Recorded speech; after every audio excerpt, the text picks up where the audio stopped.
Welcome back to the Collapse Life podcast. Thanks so much for being with us. I'm Zahra Sethna, and I'm very happy to be the host of this Thinking Person's Guide to Civilization and Demise. Today, we're looking at some hefty concepts: duty, honor, and country. Our guest is someone who has devoted his life to these ideals. Brad Miller went to West Point Military Academy and then dedicated nearly 20 years of his career in the Army. He's here today to tell us why he chose to leave the armed forces, what he's been doing since then to shine a light on military accountability, and how we can all do a better job of representing duty, honor, and country. Brad, welcome. Thanks for being with us. Oh, thanks for having me on. I'm really looking forward to our discussion. So, thanks for inviting me. I always look for the opportunity to meet new people that are also engaged in this fight and trying to, I think, communicate correct principles to people. People right now need to hear that, and people are looking for reasons to have hope. And I do believe there are plenty of reasons to be optimistic and to feel hopeful. So, thanks so much for inviting me on. Well, thank you. And I'm really looking forward to getting into that for you because I totally agree. And I think that you're a perfect emblem of that and someone who can really embody hope and give us a good idea of how to kind of take this forward. So let's start with those three words: duty, honor, and country. What significance, what do they mean to you? Yeah, so anyone who is affiliated at all with the United States Military Academy or West Point will recognize kind of that triplet of words: duty, honor, country, which I would say permeates everything at the academy at West Point. And so it's the West Point motto. You learn that from the first day that you're at the academy, and I would say it's just kind of this subtext or this undercurrent that is present in everything about cadet life, and for good reason. So duty, honor, country. I mean, it's been the motto for a long time. There's also a very famous speech by the famed General Douglas MacArthur that also in which he really explains what those mean as well. But like I say, it just pervades everything at West Point, every aspect of cadet life, even not just your military training or whatever, or the way in which you learn about military bearing, but just even the academic component of West Point as well. And the reason that's so important, and the reason that the cadets are just imbued with those principles, is because you're expected to embody those, to assimilate those fully, because you're expected to carry those into life after West Point when you embark upon your military career. And I think that if you really grow to embody those principles, then your understanding of those principles go with you for the rest of your life. And you kind of never stop thinking in terms of duty, honor, country, regardless of whether or not you're in the military. hmm I think it's a lesson that all of us could really learn, no matter what we do in life, and how we kind of move forward. I think those three words are so important to kind of shape the decisions that we make. So yeah, I wanted to kind of touch on that to start with, and maybe just tell us about what uh, shaped your decision to choose to pursue a military career. What was it about your younger life? Do you come from a military family, or was this something that? No, I don't. And I didn't know anybody who had ever gone to West Point. And in fact, I'm not even sure that anyone from my high school had ever gone to West Point. I do remember that there was a student a couple of years older than me who went to the Air Force Academy, and there was a student a couple of years older than him who'd gone to the Naval Academy. I was aware of those two guys. I don't know that my school had ever produced a student who had gone to West Point. Maybe that's untrue, maybe in the distant past. But I had all throughout high school, I had thought about serving in the military in some capacity, but I was not from a military family. I did not live in a military town. My true understanding of the military was probably limited, like a lot of people who end up in the military.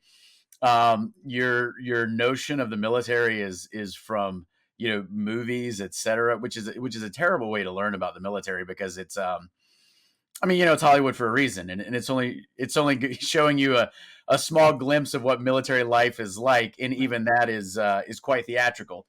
So, but I was very interested in the service academies, and so long story short, I applied to West Point in the Naval Academy. I ended up at West Point, and I had never even visited West Point beforehand. I had visited the Naval Academy, but I had never visited West Point. I just, showed up on day one, and the rest is history.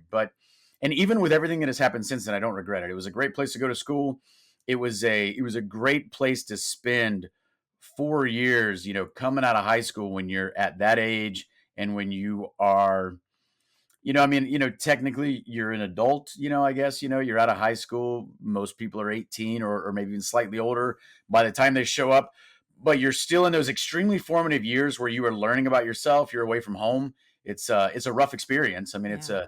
it's a tough place to go to school, but I do believe that I learned some extremely valuable lessons there that in some ways can only be learned at West Point, or at least Mm. can be learned more easily and more fully at West Point compared to other places one might choose to go to school. Definitely. I mean, it's interesting that you say, how much we know about or hear about the military from things like movies, because it leaves you with an impression of either, just pure heroism, or, the really difficult endurance of the early days of being a cadet and basic training and that kind of thing. These are the kind of simple, very simplistic impressions that you get from watching movies. But I think, someone like you who not only went through that training but then committed your career to it. You didn't choose another path. You kind of went for it full bore. Um, you must have learned kind of amazing lessons about leadership, about communication, about the world, because you traveled the world as well, right? Didn't you? You went to Latin America and Asia and Afghanistan. So tell us a little bit about kind of how that shaped you into the person that you are now. Yeah, it's a great question. So West Point is kind of a leader laboratory. They use that exact term. So everything in cadet life, I mentioned duty honor country, right? So duty honor country is kind of this backdrop, but everything that you do at West Point is geared towards setting you up to be a lieutenant, and to take over a platoon, because that's kind of the marquee position that most young lieutenants, army officers, they're embarking upon a career. That's typically the first real leadership position you will be in.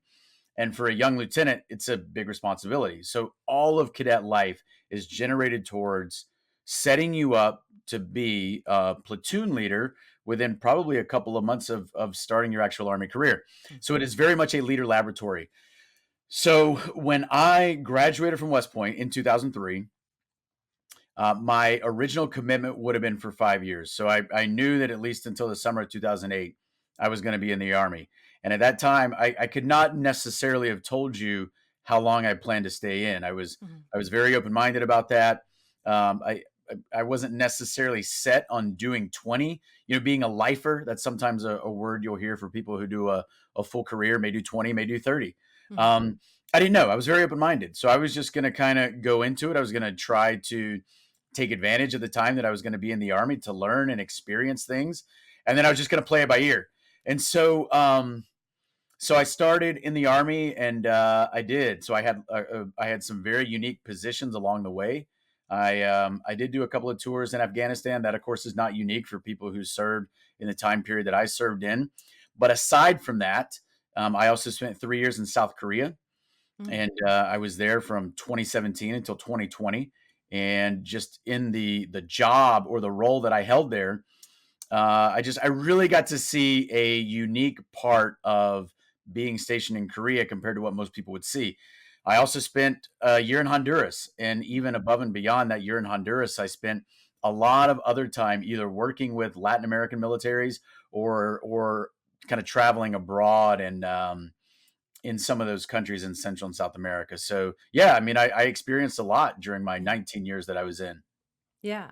And that's the interesting part, is because you were just shy of your 20-year mark when Yeah. you actually decided to step away from that career. You had come to this point. You weren't sure if it was going to go beyond 5 years. You went to, what is it, 19 years, 5 months, 3 days, I think you said.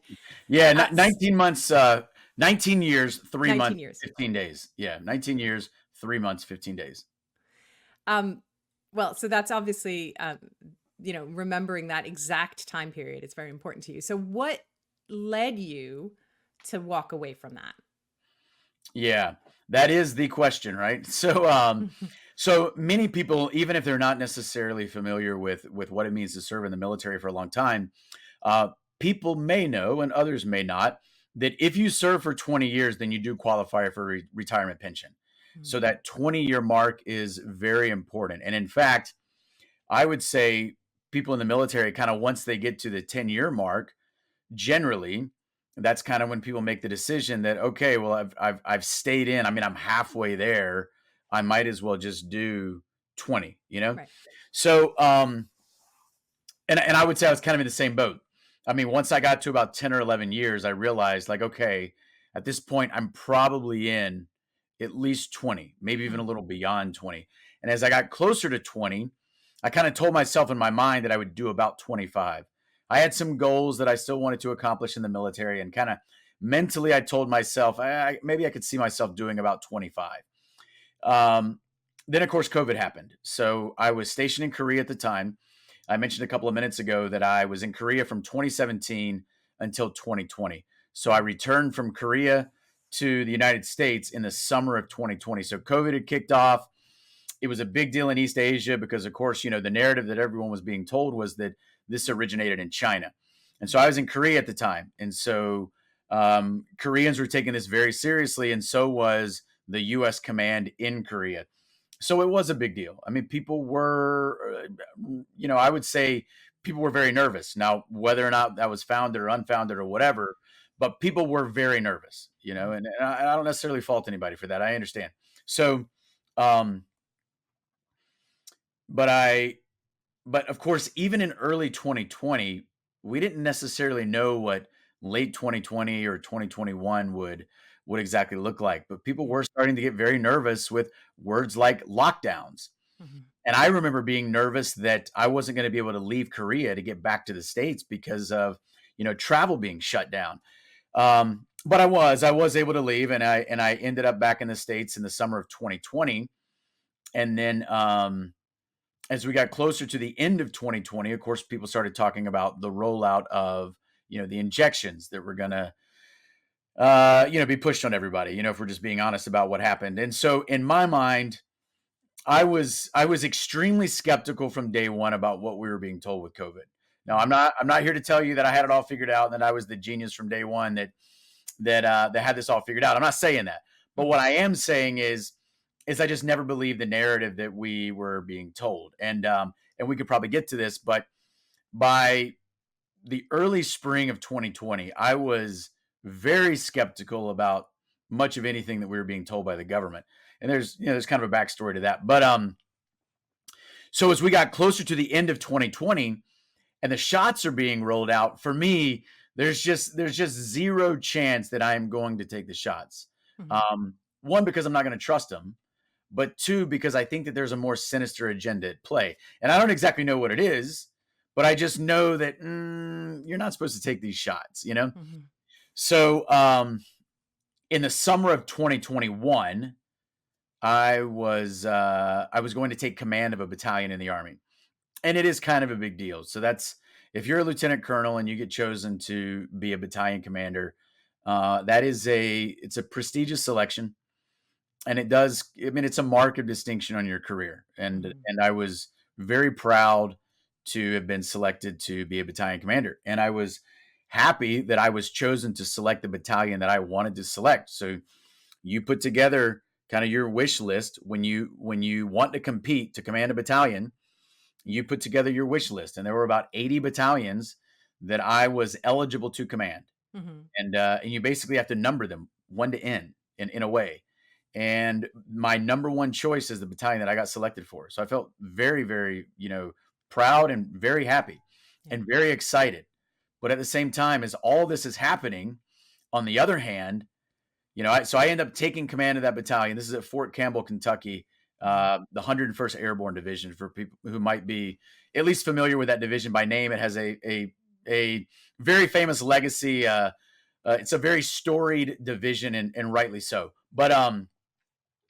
but I take command in the summer of 2021, June 10th.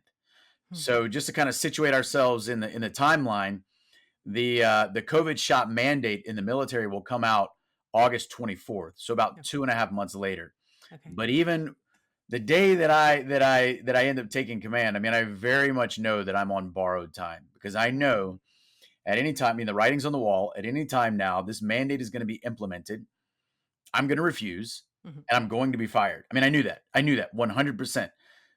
At the ceremony in which I took command, and they're passing around the what we call the colors, but it's really like your battalion, flag. Right. Um, so that is the moment in the ceremony. There's a discrete moment in time in which you become the commander. There's no Hmm. sliding scale as to, oh, the former commander is kind of on his way out and you're kind of on your way in. I mean, you do a little bit of transfer of duties, but there is a discrete moment in time in which the former commander is no longer the commander and you are the commander, and it comes with full authorities at that exact moment in time. Hmm. And that moment is when the flag is passed around and it is handed to you from your higher commander, which in my case would be the brigade commander. So Hmm. I was in command of a battalion. I was a lieutenant colonel. My direct boss was the brigade commander, who was a full colonel. And I can remember when I take the colors in my hands, so I am now the battalion commander. Hmm. That cannot be undone. I can be fired, but they can never ever take the fact that I was a battalion commander away from me, Yeah. And I remember thinking, well, whatever happens at this point, I am a battalion commander, and that can never be undone. I mean, they can fire me, but they Right. can't ever undo the fact that I was a battalion commander. And you earned that. And I'm going to make them fire a battalion commander. If they decide they're going to fire me, I'm going to make them do it, which they did 4 months later. But yeah. Anyway, so that was a long-winded answer to your question. I want to tie it back to the idea of duty, honor, and country, because those are obviously things that were very important to you, but also, your own personal principles and your own bodily autonomy are also important to you. So, um, what went through your head as did you have a tension of thinking, well, this is my duty. I need to follow commands, or was there something you mentioned that there was a backstory? So was there something that was already bubbling up even before the shots started getting mentioned? Was there something that was already making you kind of Yeah, question? yeah. And I'll explain that, and then I'll come forward and I'll answer your question about, was there a tension at play when I've got to make this decision. Um, so okay, so we're talking about 2021. So let's back up nearly 15 years, I guess 14 years. So um, in 2007, I kind of started, I would say, waking up to maybe kind of the way that we view the world and the way that we're told things work. Maybe that's not exactly true. Maybe Hmm. there's more to it, and maybe the actual situation is a little bit more complex than what we're told and led to believe. And I'd already done a deployment at this point, so I'd already spent a year in Afghanistan. And I went to Afghanistan truly believing that I was fighting terrorists for God and country. I believed that, like many people. I believe that when I went to Afghanistan. I believed that for the year that I was there. I believed that when I came home. So it's not like I had some sort of, experience in Afghanistan that changed my mind. That is not what happened. That might make for a better story if that were what happened, but it's not what happened. It was that I came home, and for reasons completely unrelated and almost by happenstance, I just started encountering information about things that principally were questioning the narrative around 9/11. And so I started really digging into that. But then once you start digging into that, you start kind of questioning the whole comprehensive thread of narratives that we've been told about a lot of things. And so I just kind of never stopped looking into that. And I would say around 2009, I actually came very, very close to leaving the military, Hmm. because I thought, I don't have a problem being in the military, and I'm not, anti-military. I'm not a conscientious objector. I mean, I believe that it's necessary to have a military, but I don't think, this is kind of the thought process I had at the time. I don't think we're going to be employed in the way that makes the most sense and is predicated upon, truth. Um, but ultimately, spoiler alert, I did not get out of the military in 2009. So, and the reason is because I told myself, well, whatever's going on at the upper levels of government, and however extensive the problem may be, we need good people in the military, Yeah. that can make morally grounded decisions, with integrity. And I'm not saying I'm a perfect person or whatever, Mhm. but I at least thought, maybe I can be aware that kind of some of that stuff is happening, but maybe I can still do what I need to do, in my small way, right? Mhm. So fast forward from about that 2009 period forward, a decade plus.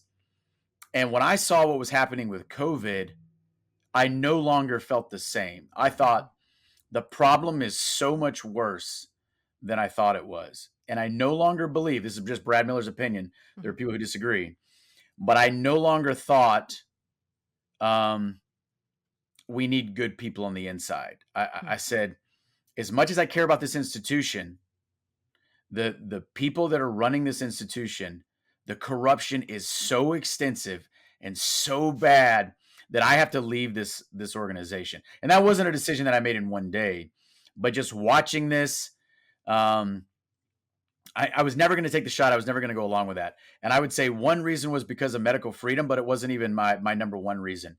I never believed the shots were going to be safe. Don't get me wrong, but for me, I always thought there is some sinister purpose at play here.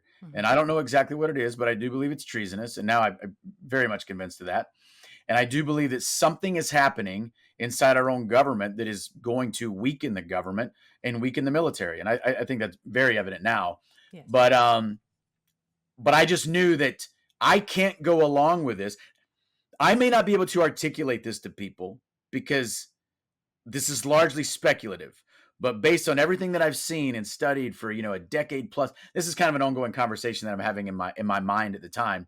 You know, it's going to be difficult to articulate this to people who don't necessarily, maybe they're not connecting the dots or seeing the patterns that I've seen. And I'm not saying that, I'm some super genius when it comes to this, not at Mhm. all, but I just knew like I'm not going to go along with this because I can't go along with this and feel that I am remaining loyal to the oath to the Constitution that I took as an officer and that I take very, very seriously. Mhm. So was there a tension at play there? Yes and no. I'm not going to say that the situation was tensionless, but when you frame the decision the way that I did, where my good buddy Rob Green puts it slightly differently than I do, but thematically very similarly. So he says people chose the institution over the Constitution, Yeah. which is an error, and he's correct. I look at it very similarly, but I word it slightly differently. I have said I felt like I was being asked to choose between the military and the country. And Mhm. in a functioning republic, you would never be in a situation in which you're getting pulled in those two directions. Because if we lived in a functional republic, service in the military would mean service to country. Correct. And the fact that those two could ever be at odds means somewhere along the way, the military, which is an organization, is no longer in line with the country. And when I say the country, I don't mean the government. Country and Mhm. government are not synonyms. We often speak as if they are, but they're not. The country, I guess, is like the sum total of, the people and our history and our customs and our norms and yes, our systems, but it's not synonymous with the government. The government also can be out of line with, the country. Mhm. So I did feel a tension for sure, but I did not feel a tension so much in terms of, oh, I've got to be loyal to this organization. I'm not saying that wasn't there, but for Mhm. me, it's no, I got to be loyal to the country, and to my oath to the Constitution, which I take very seriously. That's where Mhm. my loyalties reside. And if this organization, the armed forces, when I say the organization, I really mean like the people who are leading it. But Mhm. if they've gone, askew, I'm not going to follow them on a path that takes me out of line with kind of the Constitution as the pole star, if you will. Yeah, absolutely. No, I'm shaking my head because I think what you said is so resonant. It is for me, and I'm sure it is for many people watching. And even though I was embedded in a very different kind of institution, but I think your point that I used to work in international development, so I worked with the United Nations, and then I worked in Hmm. NGOs, and Hmm. I believed in um, what the ultimate goals were that we were trying to achieve, and Hmm. then started to see some cracks and some Sure. misdemeanors, things that didn't really align with what we were supposed to be doing. But like you, sort of felt that, well, there are still some good people that I encounter within this organization, and I can be one of those people. And being Yeah. um, in the system, perhaps you have a little bit more leverage than just stepping away from it. But then eventually, like you start to realize that things are so far off course that staying in the system just belies anything I once believed in. And Yeah. I'm actually contributing to the problem, not the solution, by staying here. Yeah. I Yeah. think, Yeah. that maybe I'm summarizing it simplistically, but I think that's something like what you went through. And I'm sure many other people went through it, whether it was working in a hospital during COVID or working in the public sector. And, I think it's really an interesting story. It's an interesting way to kind of internalize setting what you believe in and what matters to you, and then standing up for it. And it's not always easy. And I think people think through, what will be the cost to my livelihood or my Right. Right. family, or and those are all fair questions, and everybody has their own formula that they have to work out. But what I love about your story is how you made that choice to stay true to yourself and the things that you really, really believe in, and ultimately the Constitution, which is so important. I wanted to ask you, Hmm.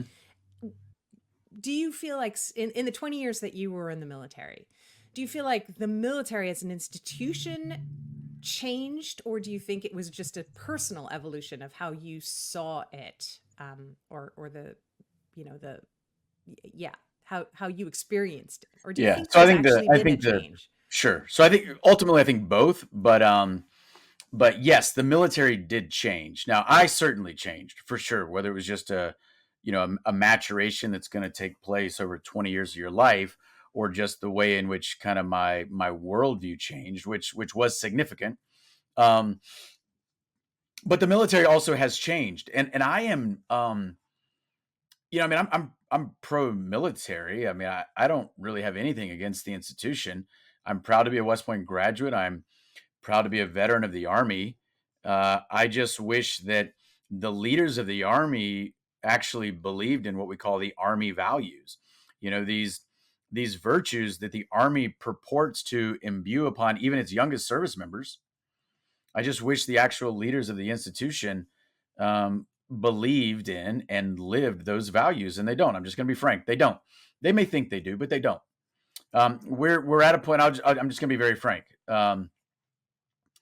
Whatever one may have believed about COVID in early 2020, I understand how people were scared, and that was, of course, now we know that was all by design. But I understand that. But that was also 4 years ago. I understand how people might have even thought that the COVID shots were a good idea.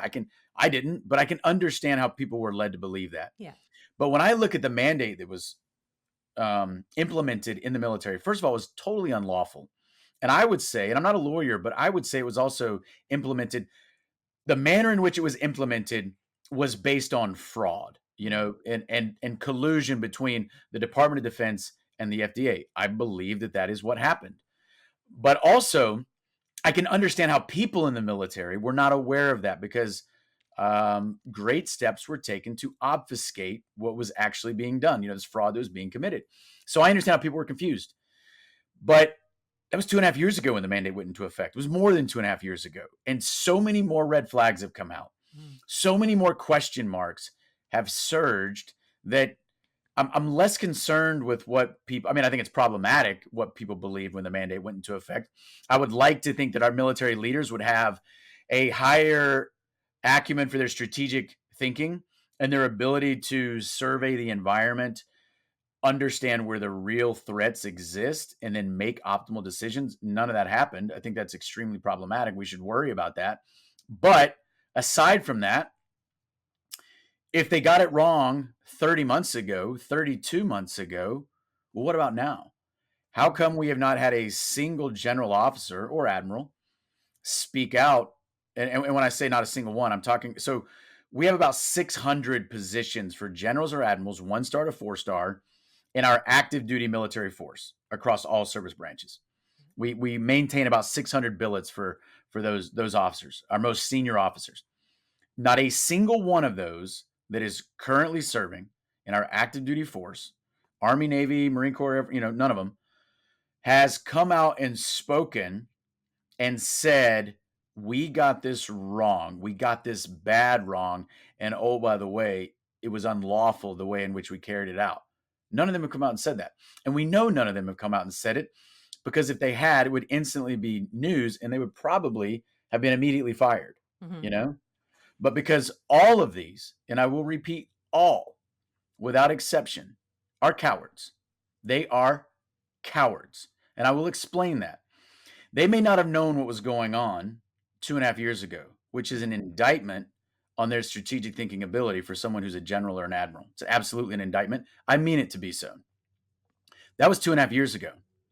If they could claim ignorance then I would say, okay, your ignorance disqualifies you for your position, but your ignorance may not necessarily mean that you are a coward or a criminal. Right. That's 2.5 years ago.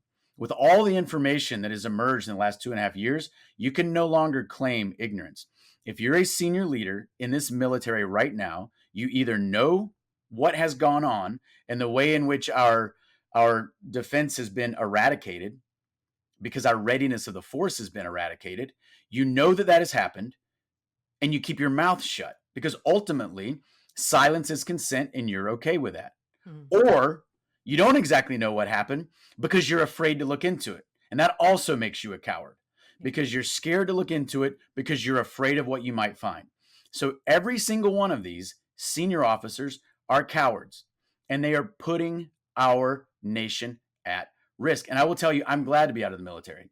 I think I can actually do far more outside the military than I could do if I were still in. That's not the decision that others made. And that's okay. That is the decision that I made because I got to the point where I just felt like I can't serve under any of these guys. I would feel uncomfortable putting the uniform on each day. I would personally feel like a fraud. And so I couldn't do it. And I think we're in a strategic mess right now, just with our military. I think there's pervasive moral injury, and moral injury is a real phenomenon that exists when you do something that goes against your own moral code and you feel guilty. That's a type of moral injury.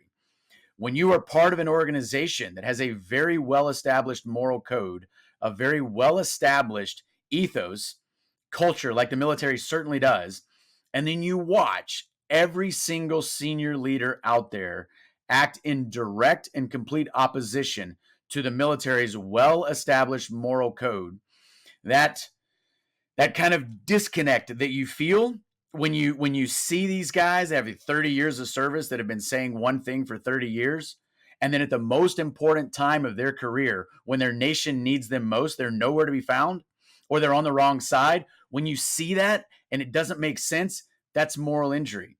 That and I would say there are plenty of people in our military that are both victims and perpetrators of moral injury, because think about the individual who received a lot of coercion unlawfully from his superiors, and that makes him kind of a victim of moral injury when he sees the way that his superiors are acting, but then he in turn does it to his own subordinates. So now he's a perpetrator.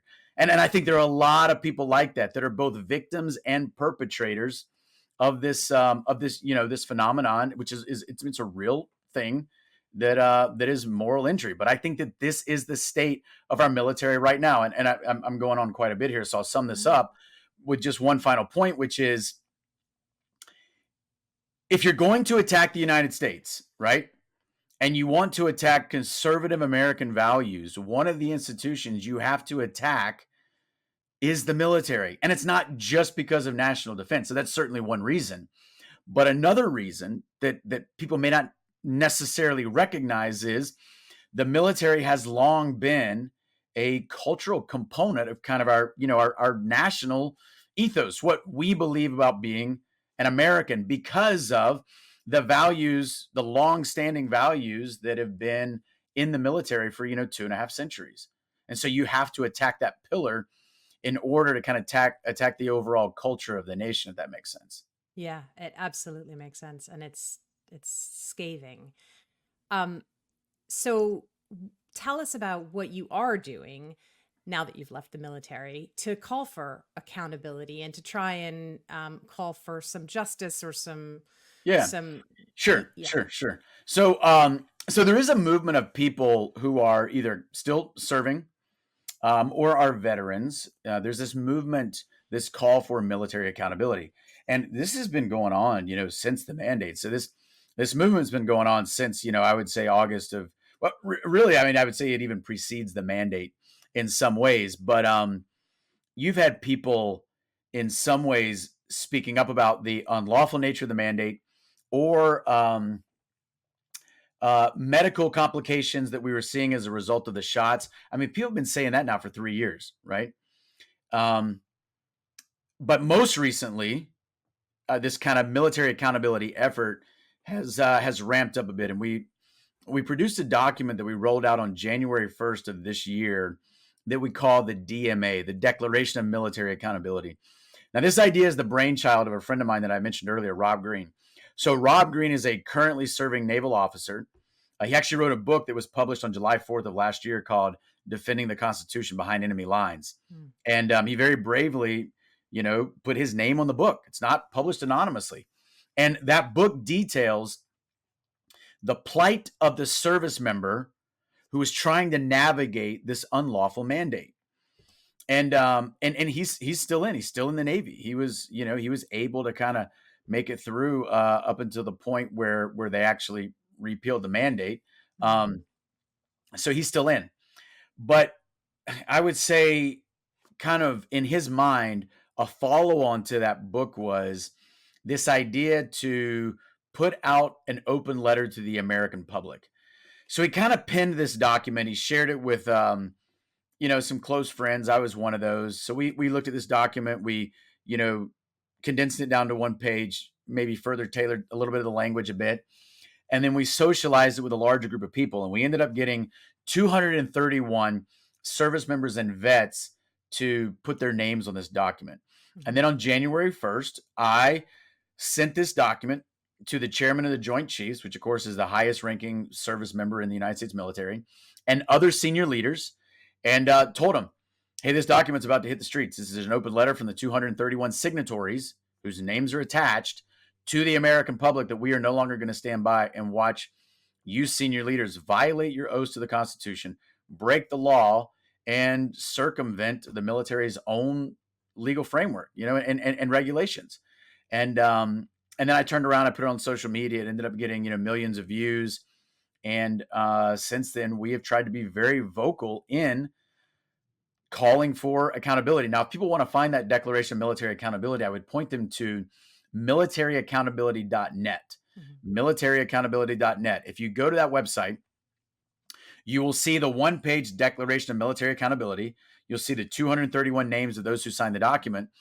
But there is this petition or a pledge that is associated with that declaration that anybody can sign. It doesn't matter what your affiliation is or is not with the military. No worries. Anybody can sign that pledge that is associated with the Declaration of Military Accountability. And so I would encourage people out there who are listening to this, go to militaryaccountability.net and read through that. And if you agree with what's there, then by all means sign it. And we've had tens of thousands of people who have signed it thus far. Have you had any reaction from military leaders or from the government? No. So not any formal reaction from senior military leaders. We've had, and I'll tell you why I think that is. I think there, and Rob Green and I, this was, kind of his idea originally, but he and I are of a similar mind on this. And I think they're going to try to ignore us as much as they can. Now, I don't think they're going to be able to. Mhm. but they're going to ignore us because if they don't, even by just acknowledging us to some degree, they're already legitimizing our claims, which Yeah. are substantial.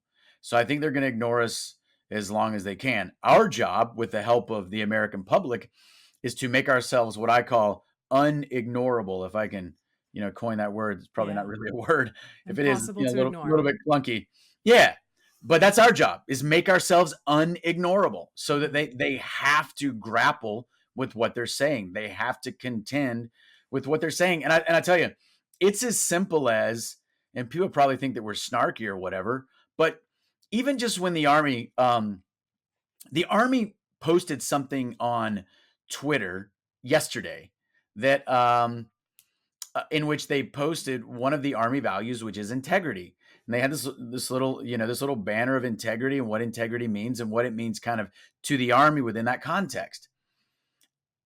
We should not allow the military leaders to be able to put um, something like that out unopposed. Like, no, Right. no, no, you're not going to get away with posting that as if you believe in that principle, because your leaders absolutely fundamentally do not believe in that principle. And you don't get Mhm. to pretend that they do. Like, we're not going to let you get away with that. Just something as simple as, no, you're not going to continue to gaslight the American public. I mean, there's a reason why retention and recruitment are completely in the hole right now across the armed forces. And people, I mean, they no longer trust that the culture is what people expect of a military organization, and that the leaders will put, yes, the needs of the nation, but also the lives of their service members, that they're gonna they just can't be people don't trust them to hand over their sons and daughters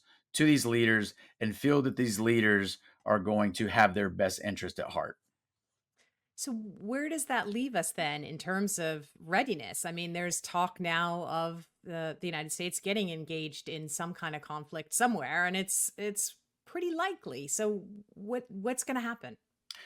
Yeah, I mean, it's a complex world that's not getting safer, right? So that's just the reality of the world that we live in. You're exactly correct. It's not good. So how do I feel about optimism? So for me, there are plenty of reasons to be optimistic and be hopeful, and I'll explain why. But I do believe that optimism has to be grounded in a realistic appraisal of the situation. Otherwise, you're just being naive. Mhm. So, why do I think then that there are genuine reasons to be optimistic? Well, I'll tell you a few. So, so first of all, I mean, I'm a believer. I mean, I do believe in God. There are plenty of Americans that do believe in God, and so I do believe that if you're not aligned with truth, then you're kind of fighting something that you're ultimately not going to be able to fight against. So there is that. But I also believe that people are starting to wake up, and we spoke a little bit about this right before we started recording. But you there are people who 4 years ago largely still kind of believed whatever they were told by the government. And I'm not saying those people were naive. They had not necessarily encountered lies that were so significant in scope Mhm. that they just completely went against what the American people could largely see as reality on the ground. But now people are waking up and they're saying, how did we ever get to something to where a COVID is possible? Because you can't get to. So I think the whole COVID thing was like an op. It was an operation done for many reasons, but a lot of it is to eradicate our freedoms. Mhm. But you can't get to the situation where a COVID style op is possible in a short period of time. Mhm. So in my mind, this is something that has happened over a very long period of time, to where we've gotten to the point where there's so much corruption, there's so much rot in our systems, that something like this was possible. And you could say the same thing for many other countries in the world that also went along with this. But people are waking up to that, and there's a lot of tension amongst our citizens right now, which is dangerous. But it also means there is an opportunity there. There's an opportunity for agitation to some degree is good. It's movement. Mhm. We just need people to not act in a reactive way, in ways that are ultimately destructive. Yeah. But we do need people to get off the couch, and I do think that COVID has prompted a lot of people to realize that I can't sit this one out. I got to get off the couch. I got to worry about. I can't just trust what my doctor tells me. Yeah. And oh, by the way, maybe I don't have to go to a hospital if I do these things to take care of my health at home. Like, where's my food coming from? Yeah. Where's my water coming from? What's my soil quality like? So there are a lot of problems that go above and beyond just COVID. Yeah. And people are starting to ask themselves those questions right now. And I don't know that they would have done that without a COVID. So, there's something positive that will come of this. Yeah. I absolutely agree with you. And that is pretty much why we started Collapse Life. It's exactly that this was an opportunity for people to listen to that little voice inside that's saying something about this isn't right. Sure. This doesn't seem right. And then go down those rabbit holes and start to understand that there may have been a lot of things that weren't right about many other aspects of what we've been told. And that Yeah. doesn't necessarily mean that everything falls apart all at once, although sometimes it does, depending on what rabbit hole you go down.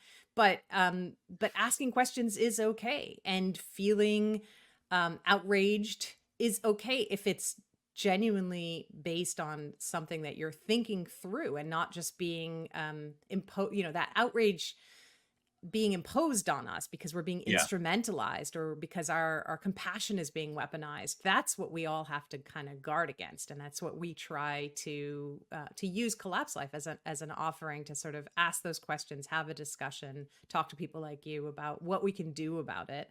Which Sure. leads me, I guess, to the next question I wanted you to talk about is, so you also have a Substack like we do, and Yeah. you also have been involved. For example, we recently spoke with Jack Lyons Weiler at IPAC.edu about his Yeah. adult education offerings. I know you're involved in that. So tell us a little bit about how you're using your voice to kind of help others see things. Yeah, so people who are listening to this can already tell, like, I'm a little bit long-winded. So I do like to write. So if I write something pithy and snarky, then it'll be on Twitter, and people can find me. You guys, you put my Twitter below. So people can find me on Twitter at BradMiller1010. But I also write, if I write a little bit more long form, that's on my Substack, which people can find it, again, just my name, bradmiller10.substack.com. So I have written quite a bit there about kind of what I believe is going on right now, and maybe some ways in which we can fight against it and come out winning in the end. You mentioned Dr. James Lyons Weiler, also known as Dr. Jack, and I do some work with him, and I have for nearly a year now.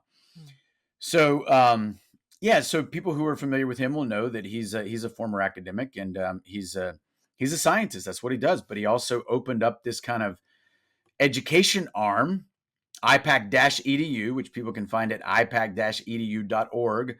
IPAC is an acronym, IPAC-edu.org. And if you go there, you'll find a catalog of 30 or 35 online courses that he or other instructors have been teaching about a variety of subjects. It kind of started as largely courses about science or medicine, biology, etc., but it has started to branch out. So when I came on and started doing some work with him a year ago, one of the things he said to me was, hey, I'd like to branch out. What do you think are some other things maybe outside of science that we could teach that would also be helpful? So I pitched an idea to him, and I said, hey, what about a course on literature, like maybe dystopian works of fiction, the classic works kind of in the Western dystopian fiction canon that people are passingly familiar with, maybe even read at some point, or maybe even never read, but they've heard of, like 1984, Brave New World, etc. So anyway, I put together this kind of plan. He and I spoke about it, and we ended up doing that course. So I taught a course with him that started last year. We finished up this spring that was called Literature as Resistance. And we read 1984, Brave New World, Fahrenheit 451, this Russian novel called We from the 1920s that a lot of people in the West may not be familiar with. But George Orwell was certainly familiar with it when he wrote 1984. And a couple of other works. But we just had a great class as we read these books, right? And then we would discuss them, and we tried to use this dystopian fiction as an interpretive framework to better understand our world in, Hmm. 2023, 2024. So we've concluded that course, and that course may come back, or a different variation of that course may come back later. But now we're doing another course in which it's called Reading Kennedy, and we are reading some of RFK Jr.'s books. So 3 books we're reading through. So one is a 2014 book called Thimerosal, Let the Science Speak, Hmm. and then his 2021 book, The Real Anthony Fauci, and his 2023 book, The Wuhan Coverup. And we've had a great course so far. And it's a course about the books. It's not even necessarily a course about Bobby Kennedy the man or Bobby Kennedy the presidential candidate. And people may have a variety of opinions about that. Hmm. But in the course, we are talking about the books that he has written and the claims in there, and just going through and saying, hey, what do we think about some of the material that is introduced here about the way in which, so we're reading The Real Anthony Fauci right now, which is a book about Fauci, but it's also kind of not. It's just the way in which Fauci kind of embodies these significant problems that we have in governance, which is not just government, but kind of the way and the form in which we're governed, where you have a ton of agency capture. I mean, this merger between government departments and agencies and private corporations, and then there's regulatory capture to boot. And you just ask yourself, how did we get here? And how do these corporations like pharmaceutical companies have so much leverage over governmental policy? Like, how did we even get here? So it's important that we discuss these issues. And I will tell you that what I really like about Dr. Jack and what I really like about IPAC EDU is people are understanding, just like you got to take charge of your own health. Hmm. You know, first and foremost, you are your own doctor. Then you may go to somebody else who's a specialist or whatever that has specialized training. Well, you're kind of also your own first educator. You got to educate yourself. And that doesn't mean you can't ever go to an institution of higher learning or whatever, but people are starting to kind of distrust those as well. And people are starting to take charge of their own education, just like they Right. are their health. And so IPAC-EDU is a fantastic organization to take charge of your own education, but also meet a lot of like-minded people who really care about this stuff and are fairly awake as to what's going on Hmm. and want to do something about it. Yeah. And what's great about it, that endeavor and many others like it, is it brings people together who may see the world somewhat similarly, but also may have varying beliefs and varying views. And it's how life should be. We can talk about things, we can debate things and have a discussion and hear from others and maybe learn from others, instead of just everybody going off into their corners and just hearing more and more and more about what you think Yeah, you already believe. So, yeah, I I mean, completely agree. 100%, and that should be done, professionally and with an intent to understand from someone else, even somebody you completely disagree with, because engaging in dialogue with that person, even if they don't convince you, but it will sharpen your own beliefs and your ability to kind of, rhetorically challenge others or be challenged in a way that is productive. absolutely. I think we're getting close to wrapping up, but I just maybe one last question. Looking back over the last 3 or 4 years and all the changes that you brought on your own life, is there anything you would have done differently? um, yeah. So I have, yes and no. So the decision to, not take the shot, leave the army. No, I would still, if I had it to do all over again, I would do that exactly the same. I have like little micro regrets. So I kind of wish maybe I'd done this a little bit different, or maybe that a little bit different. Mhm. But no, the big decisions, no, I don't regret those in the least, not at all. Um, I would, because all this happened kind of abruptly, and I ended up not retiring, so I'm in a very different position financially than I kind of saw myself being in. The decision that I made, and the decision that I made in a clear-eyed way. I mean, I knew exactly what I was walking away from. Yeah. Um, but but I am in a significantly different position now than I was, financially. And I knew that. Mhm. So if I had it to do all over again, I would have tried to set myself up a little bit better, faster for that.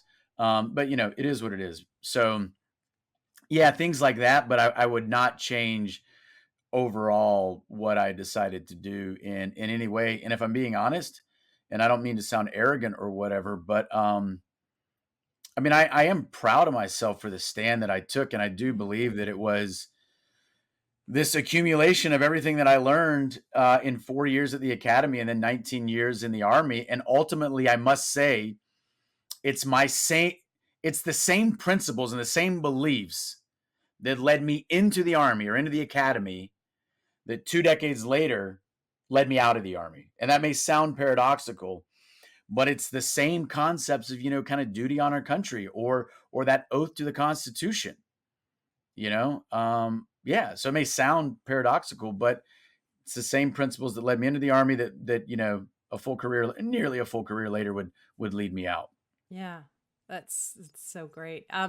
What final words of advice or inspiration would you leave our Sure. audience with if they're thinking about making another, a similar life change? Yeah. So here's one thing that I would say. Um, I think the deception campaign that we are seeing in our lives is extremely pervasive, extremely complex, and consists of layers upon layers of deception. Think of your favorite spy movie and just realize that that's kind of how a lot of this works. So the reason that I say that is because there are so many things that are happening right now in which it's obvious that whoever's kind of orchestrating all of this, it's as if they want people to kind of react, dialectically, which means they want to divide people into opposing groups and they want there to be significant tension between those. And so, in some ways, it's kind of a strategy of tension. So, whenever an event or an idea is proposed that's just kind of out there because it's, everybody in the media is talking about it or it's all over social media or whatever, a lot of times they want people to either be aggressively in support of whatever it is or in rabid opposition to it so that you kind of put yourself in team A or team B and the two teams must hate each other. That's kind of what Mhm. they want. Mhm. So when you see some sort of event or idea or concept or theme or whatever that is kind of presented or a person, I think it is best to just kind of hang back and wait and be open minded and do not feel constrained to either be in aggressive support or rabid opposition of, because that's kind of what they want, and they're going to weaponize these groups against each other. And if you just pick your topic of the day right now that's out there, regardless of what one's personal opinion on that is, you can see how they are trying to weaponize groups of people against each other. And so I would just say be cautious. Yeah. Be very cautious about anything that is kind of presented that kind of dominates the news cycle, and just understand that most things are presented in a way to weaponize your reaction into something destructive. And you don't have to allow that to happen. Absolutely. That is an amazing place to end for now. And I really hope, Brad, that we can continue this discussion in future because there's just so much that we have in common and so much I think that we can share. So I hope you'll come back. Well, first of all, yeah, thanks for having me on today, and I would love to come back, Zara. So thanks so much for inviting me on, and I really enjoyed our discussion. Likewise. Well, thanks again, and we'll be in touch soon. Yeah, thank you. I found that incredibly interesting and inspiring, and I hope you did too. If you did, be sure to find Brad on Substack and follow him there. And while you're there, be sure to follow Collapse Life too. We're focusing most of our attention these days on building community there, and so we hope you'll join us at collapselife.substack.com. And if you like, you can also find us on Twitter at collapse_life. We will be back next week with another amazing guest. And until then, keep your chin up. It's only collapse. See you soon.